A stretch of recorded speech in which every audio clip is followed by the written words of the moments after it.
I grew up in a speck of a town called Harrow's Bend, the kind of place so small you'd swear it was a ghost if you passed through too fast. Blink, and it's gone.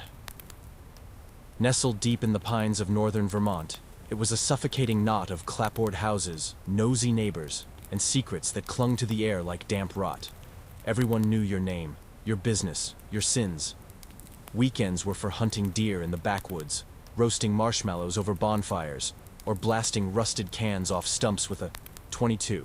My best friend, Elias, lived way out past the town limits, about 20 miles down a winding dirt road that snaked through the forest like a scar. His family owned a sprawling timber farm, handed down through 4 generations. A creaking old house, a sagging barn, a pack of hounds that bayed at the moon, and acres of pine so thick it swallowed the sun. We'd been tearing through those woods since we were kids, armed with slingshots and dreams of being frontiersmen. One crisp October, when the leaves burned red and gold, Elias came to me with a plan. "Hey, Lucas," he said, his grin sharp as a blade. "Want to come with me on a logging run? Just us. 2 days, tops.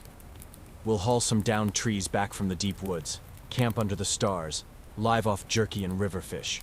Real mountain man stuff." His hazel eyes glinted with that wild spark I could never say no to. I didn't have anything better to do. School was a drag, and the idea of escaping Harrow's Bend for a couple nights sounded like freedom.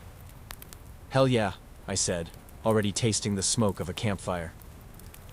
We set out the next morning, the air biting with that early autumn chill. Elias packed the gear, a canvas sack stuffed with dried meat, a dented canteen, a hatchet, and his dad's old .45 pistol. "For bears," he said with a shrug, though I caught the way his fingers lingered on the grip. I saddled up my mare, Juniper, while he took his gelding, a wiry beast named Cole. The forest loomed ahead, a wall of towering pines that whispered secrets in the wind. As we rode out, the farm faded behind us, swallowed by the trees. The steady clip-clop of hooves on packed earth was the only sound, blending with the rustle of needles and the distant gurgle of Blackthorn Creek. No cell service out here. Never was. You got used to it, living on the edge of nowhere. The first few hours were easy. The land stretched wide and open, rolling hills dotted with stumps and patches of golden grass swaying like a sea. Elias knew every inch of it, pointing out trails his granddad had carved decades ago. "See that ridge?" he'd say, nodding toward a jagged rise in the distance. "That's where we're headed tonight. Old lumber camp, got a fire pit and everything." I trusted him. Elias could navigate these woods blindfolded. By noon, we'd found our first haul, a massive pine felled by a storm. Its trunk split and sprawled across the creek bed. We hitched it to the horses, dragging it slow and steady, sweat beading on our foreheads despite the chill. The work was hard, but good. Kept my mind off the way the forest seemed to watch us, those dark gaps between the trees feeling less empty the deeper we went. By late afternoon, the terrain shifted. The hills steepened, the pines grew tighter, their branches clawing at the sky like skeletal hands. It wasn't a forest anymore. It was a maze, closing in around us. The air turned heavy, thick with the scent of sap and something sour I couldn't place.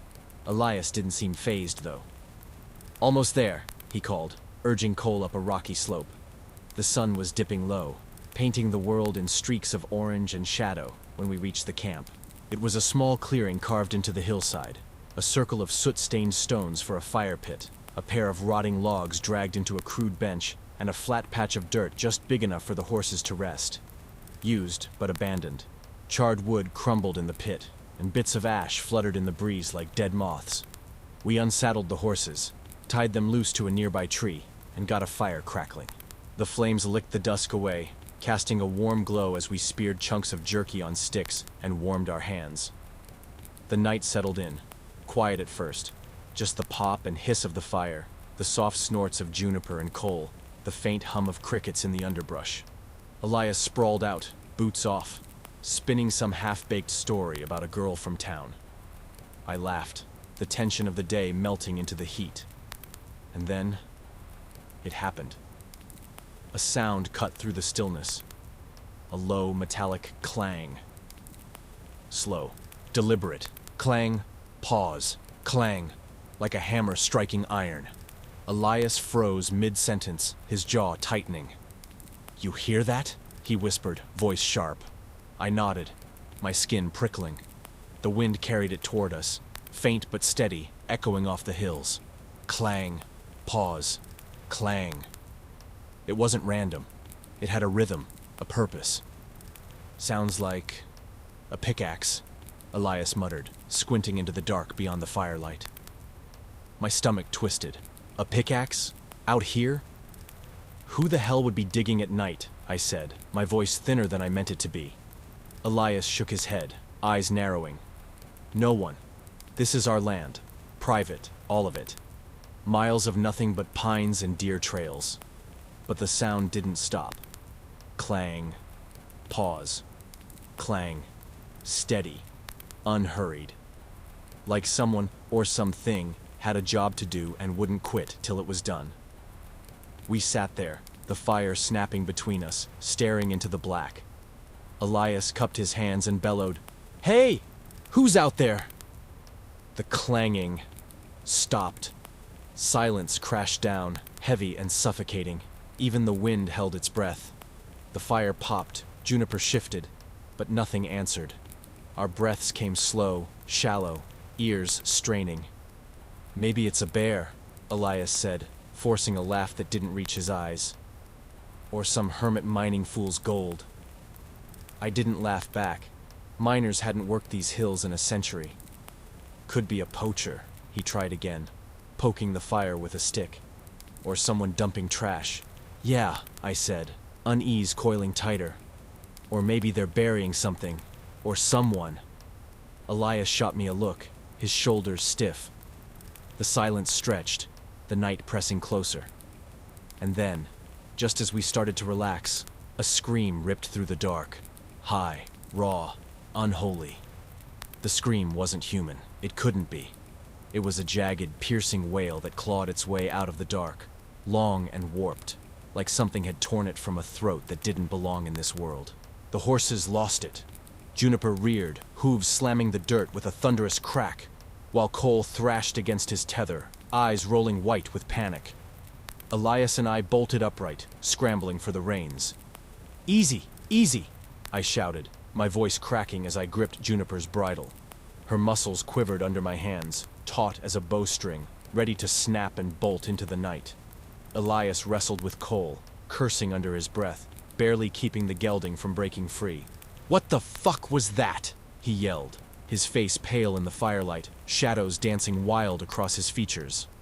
I didn't have an answer. My heart was a hammer in my chest, pounding so hard I could barely hear over it.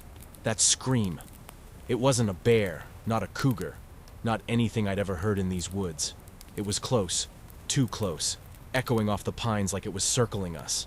The fire flared, spitting embers into the air, but its glow felt frail, a flickering shield against whatever lurked beyond. And then Cole broke free. With a sharp snap, the rope gave way, and he bolted, hooves pounding the earth as he vanished into the black, swallowed by the trees. "Shit!" Elias roared, lunging for his saddlebag. In a heartbeat, the .45 was in his hand, glinting dull in the firelight. Another scream split the night. Closer this time, a guttural shriek that seemed to vibrate in my bones. I stumbled back, clutching Juniper's reins so tight the leather bit into my palms. "Something's out there," I rasped, my voice barely a whisper. Elias swung the pistol toward the darkness, his breath ragged. "Keep hold of her," he ordered, nodding at Juniper. "Don't let go." I nodded, blood roaring in my ears as my mare snorted and stamped, her ears flicking toward the unseen threat. The shadows at the edge of the clearing shifted, dancing, twisting, alive. Footsteps crunched through the underbrush, not the frantic scamper of a deer, not the lumbering gait of a bear, but slow, deliberate, measured, like whatever was out there knew we were listening. A twig snapped, sharp and loud, and my head whipped toward the sound. My heart lodged in my throat. "Elias," I hissed. But before I could finish, he fired. The gunshot exploded through the night, a deafening boom that rolled across the hills, the echo swallowed by the pines. My ears rang, the world tilting for a split second. Nothing moved. The silence that followed was heavy, oppressive. pressing down on us like a physical weight. Then, a rustle. A soft, retreating shuffle in the grass. Quick, clumsy, but not panicked. Whatever it was leaving. Or pretending to. "Did you see it?" Elias asked, his voice low, the pistol still raised. I shook my head, my mouth dry. "No, but it's not gone." I could feel it. Those unseen eyes boring into us from the dark. Patient, waiting. Elias exhaled, a shaky breath that clouded in the cold. "We've got to get Cole back," he said, lowering the gun but keeping it ready. We grabbed a torch from the fire, a thick branch wrapped in flame, and trudged up the hillside, the flickering light casting jagged shadows that clawed at the trees. Every step felt like wading through molasses, the air thick with something I couldn't name. Fear, yes, but something older, something wrong. We found Cole a few hundred yards away, wedged between two boulders, his sides heaving, foam flecking his muzzle. "Thank God," Elias muttered, coaxing the horse back toward camp. I didn't say it, but I wasn't so sure God had anything to do with this place. Back at the clearing, we tethered the horses tight, double knots this time, and stoked the fire high, flames licking the night like a desperate prayer. "We're staying up," Elias said, his grip white-knuckled on the .45. "No sleep, not after that." I nodded, my nerves shredded raw. The metallic clang hadn't returned. The screams had faded, but the quiet was worse. Too still, too deep, like the forest was holding its breath. We sat back to back, the fire between us and the dark, scanning the endless wall of pines. Hours crawled by, the flames popping and hissing, the only sound in a world gone mute. Somewhere around 4 a.m., Elias's head dipped, his breathing slowing as exhaustion dragged him under. The gun rested in his lap, his fingers still curled around it. I stayed awake, my eyes burning, every rustle of leaves jolting me upright. The sky was bruising purple, dawn teasing the horizon, when I heard it.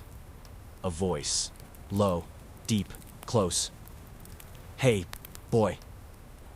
I whipped around so fast I nearly toppled into the fire, my pulse spiking. The darkness stared back, empty, endless. "Elias," I hissed, shaking him hard. He groaned, blinking awake, the gun jerking up. "What?" "Someone's here," I whispered, my voice trembling. My eyes darted to the edge of the firelight, and there, a figure stood. Tall, thin, motionless. The flames barely touched it, outlining a shape that was wrong, too still, too rigid, like a scarecrow planted in the dirt. I couldn't see its face, just the vague blur of limbs, a head tilted slightly, watching me. My stomach turned to ice, my breath hitching. "Elias," I croaked, my hand fumbling for the hatchet at my belt. He saw it too, snapped upright, the .45 aimed steady. "Who the hell are you?" he shouted, his voice cutting through the silence like a blade. The figure didn't answer. It didn't move. Then, slowly, agonizingly slowly, it stepped back. One step, two, and melted into the dark. Gone. We sat there, frozen, the fire crackling between us as the first rays of dawn crept over the hills. Neither of us spoke. The air felt charged, electric with something unsaid. When the sun finally broke, we packed up fast. Saddles cinched, gear slung, no words wasted. Elias kept glancing over his shoulder, scanning the trees like he expected that thing to lunge out at us. "What do we do?" I asked, my voice hoarse as we mounted up. He looked at me, his face drained of color. "We tell my dad." I nodded, gripping Juniper's reins till my knuckles ached. We rode hard, the cold morning air slicing our faces, the forest stretching endless around us. I couldn't shake it. That feeling of being watched, tracked, hunted. The timber farm loomed ahead at last. A weathered house with a sagging porch. The barn leaning like it might collapse. The hounds baying as we thundered in. We didn't wait for the horses to stop, just leapt off, boots hitting dirt, and ran for the house. Elias's dad, Amos, was on the porch, a mug of coffee steaming in his gnarled hands. He squinted at us, taking in our wild eyes, the 45 still clutched in Elias's fist. "The hell happened to you boys?" he drawled, voice rough as gravel. Elias didn't hesitate. "Dad, someone was out there, digging in the middle of the night, and then, screams. We saw something." Amos's face didn't flinch. He took a slow sip, eyes drifting to the hills. "Where?" "Near the old camp," Elias said, pointing. "Past the creek, maybe a mile." Amos nodded, just once, like he'd heard it all before. "All right, get inside, warm up, I'll handle it."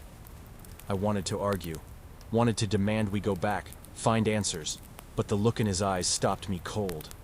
It wasn't fear, it was knowing. We stumbled into the house, the warmth of the timber walls hitting us like a slap after the biting cold of the ride. My hands shook as I peeled off my jacket, the damp fabric clinging to my skin like a second layer of fear. Elias tossed his coat on a chair, the 45 still dangling from his grip, his knuckles white around it. His mom, Ruth, was in the kitchen, the scent of fresh coffee curling through the air. She didn't look up from the stove, just slid 2 mugs across the counter, steam rising in lazy spirals. "Sit," she said, her voice flat, like she'd seen us come in rattled before. No questions, no fuss, just that quiet, knowing tone that made my skin crawl deeper into itself. I wrapped my hands around the mug, the heat searing my palms, but it couldn't touch the ice lodged in my chest. Elias paced, his boots scuffing the worn floorboards, the gun tapping against his thigh. "He's not surprised," he muttered, half to me, half to the air. "Dad." He didn't even blink. I nodded, my throat tight. Amos's reaction, or lack of it, gnawed at me. That slow sip of coffee, that single nod. It wasn't shock. It was resignation. Like he'd been waiting for this, like he knew what was out there in those hills. "What's he gonna do?" I asked, my voice barely above a whisper. "Make calls," Elias said, his jaw clenching. That's what he said. But who the hell's he calling? Sheriff? Rangers? No one's gonna believe us. He stopped pacing, staring out the window toward the barn where Amos had disappeared. The hounds were still barking, sharp and frantic, their chains rattling against the posts. We sat in silence, the waiting clawing at us worse than the night itself. The coffee went cold in my hands, untouched. Every creak of the house, every gust rattling the windows made me flinch. My mind kept replaying it, the clang of metal, the unearthly screams, that figure at the firelight's edge, tilting its head like it was studying me. I couldn't shake the feeling that we'd stumbled into something we weren't meant to see, something that had been hiding in those pines long before we rode out. Half an hour later, the rumble of engines broke the quiet. Amos strode back from the barn, 2 ranch hands trailing him, Jeb and Tuck, grizzled men with faces like weathered bark. They saddled up quick, rifles slung over their shoulders, and rode out toward the hills without a word. Ruth watched them go from the doorway, her arms crossed tight, her lips a thin line. "They'll be back," she said, more to herself than us, then turned away. Elias and I stayed put, glued to the window, the tension coiling tighter with every passing minute. The sun climbed higher, weak and pale through the clouds, but it didn't feel safe. It felt like a lie, like the light was just a thin skin stretched over something darker, something waiting. When Amos finally returned, hours later, his boots crunched the gravel slow and deliberate. Jeb and Tuck followed, their faces grim, rifles still in hand. Elias bolted outside, me right behind him, the porch boards groaning under our weight. "Well?" Elias demanded, his voice sharp. "What did you find?" Amos stepped down from his horse, his eyes heavy, shadowed. He didn't answer right away, just wiped a hand across his mouth, like he was stalling. "Found it," he said at last, his voice low and rough. "A hole, fresh dug, 6 feet deep, maybe more." My stomach dropped. "Was there anything in it?" I forced out, the words tasting like ash. Amos shook his head, slow and deliberate. "Empty." Elias stood there, rigid, then ran a hand through his hair. "Jesus," he breathed. "So someone was out there, digging a grave?" "Seems that way," Amos said, his tone flat. but his eyes flicked to the hills, lingering too long. Jeb shifted behind him, his rifle slung low, and muttered something I couldn't catch. Tuck just stared at the ground, his jaw tight. The air between them was thick, too thick, like they'd seen more than they were saying. "You said you saw someone," Amos added, turning to me, his gaze piercing. "What did it look like?" I swallowed hard, the memory flooding back. Tall, thin, stood real still, right at the edge of the firelight. Couldn't see its face, just watched us. Then it backed off, slow, into the dark. My voice cracked on the last word, and I hated how small it sounded. Amos didn't react, just stared off toward the pines, his weathered face unreadable. "All right," he said after a long pause. "You boys stay off that route till spring. We'll keep an eye out. That's all we can do." "That's it?" Elias snapped, stepping forward. "Dad, something's out there. Digging graves, screaming like nothing human. And you're just gonna—" "Enough!" Amos cut him off, his voice like a whip. "Stuff happens out on the land. Always has. You listen to me, and you stay clear. That's final." He turned and walked inside, the screen door slamming shut behind him. Jeb and Tuck exchanged a look, quick, uneasy, then headed for the barn without a word. Elias stared after his dad, fists clenched. "He knows something," he muttered, low enough that only I could hear. "He's not telling us." I didn't argue. Amos's calm wasn't relief. It was a wall hiding something ugly. He'd spent his whole life on this land, more years than either of us combined. If anyone knew what haunted those hills, it was him. But that look in his eyes, it wasn't just knowledge, it was dread. We didn't ride out that way again. Not that season, not ever. The farm went on like nothing happened. Hounds barking, axes splitting wood, the same old rhythm. But Elias and I couldn't shake it. We'd sit on the porch sometimes late at night, staring at the tree line, waiting for that clang to drift back or that scream to tear through the silence. It never did. Not to us, anyway. Years later, I heard whispers in town. Stories from hunters, loggers, folks who'd ventured too deep into the pines. A trapper swore he'd found a pit out near Blackthorn Creek, half filled with bones, human and animal, all jumbled together. A hiker claimed she'd seen a figure in the mist, tall, thin, head tilted, just watching her till she ran. Old-timers at the diner spun tales of the Hollow Men, things that weren't alive but weren't dead, digging in the dark for reasons no one could fathom. Most laughed it off as backwoods ghost stories. I didn't. Elias and I still talk about that night, over beers, over coffee, over the phone when he moved away. We've picked it apart 1,000 times, but the pieces never fit. What was it digging for? Why the screams? And that figure? Was it alone, or was it just the first? We don't have answers. Maybe we never will. But one thing's burned into me, deeper than the cold of that October night. Whatever's out there in those pines, it's still watching, still waiting.